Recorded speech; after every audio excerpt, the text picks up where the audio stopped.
On va parler du yogaton. D'abord, j'aimerais ça que vous lanciez une invitation officielle pour le prochain yogaton. Est-ce qu'il va y avoir un prochain yogaton? Et si oui, s'il vous plaît, invitez-moi. Alors, on va suivre la même date, je pense, l'année prochaine, en 2010. Ce sera le 13 juin 2010. Ça tombera un dimanche cette fois-ci, un dimanche, donc le 13 juin 2010. Cette fois, par contre, on va inviter les gens, les enfants, les adultes, les entreprises, tous les gens qui ont un intérêt pour le yoga, à former une équipe.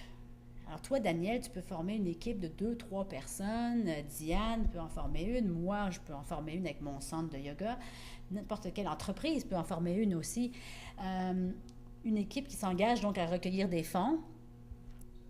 Bien sûr, on ne restera pas dans une posture pendant 12 heures. Ce ne sera pas une compétition de yoga, ce ne sera pas un marathon de yoga.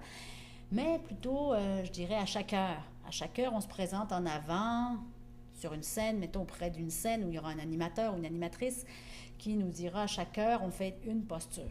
Donc, c'est pas compétitif, là, c'est pas difficile. Tout le monde, c'est accessible à tout le monde. On veut garder, je pense, l'aspect familial, l'aspect participatif, l'aspect plaisir, l'aspect où on donne, oui, on fait quelque chose, mais on accomplit aussi un exploit qui est de faire 12 heures de yoga, à chaque heure une nouvelle posture.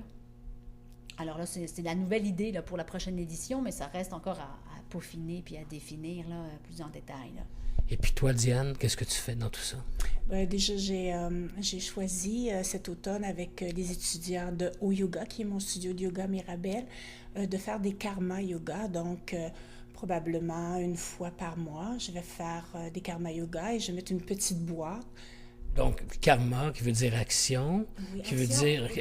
peut-être définir karma yoga, s'il vous plaît. Oui. Parce qu'il y a beaucoup de Oui. significations. Dans le sens dans lequel je veux l'intégrer, c'est, je dirais, offrande. Donc, je vais offrir gratuitement des cours et les gens vont venir participer à un cours de yoga et en échange, volontairement, ils vont pouvoir déposer des dollars, des sous, des dollars, on espère des dollars, et dans une petite boîte et on va accumuler.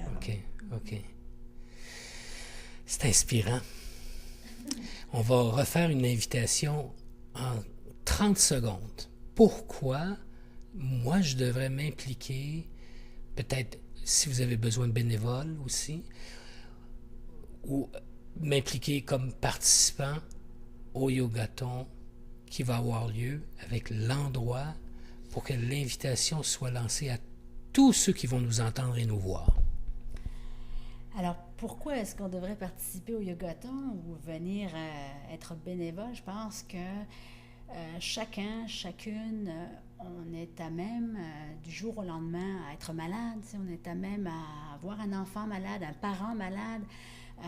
Là, c'est certain que le camp s'occupe d'enfants atteints de cancer, mais je pense que chacun doit être conscient que la maladie ou la mort, ça fait partie de la vie. Donc, en quelque part, on ne joue pas à l'autruche. Là. On s'implique, oui, à aider les enfants qui sont en traitement, qui sont malades de différentes façons. Et la façon, c'est certain, c'est d'aider financièrement ces organismes-là qui n'ont aucune... C'est concret, ça te prenait quelque chose de concret. Ouais.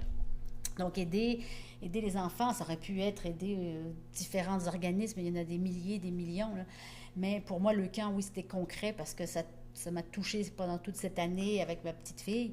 Mais je pense que tout le monde doit, en quelque part, j'espère, peut s'impliquer dans des causes comme ça pour aider son prochain, aider ses enfants ou les enfants à venir. Là. Merci.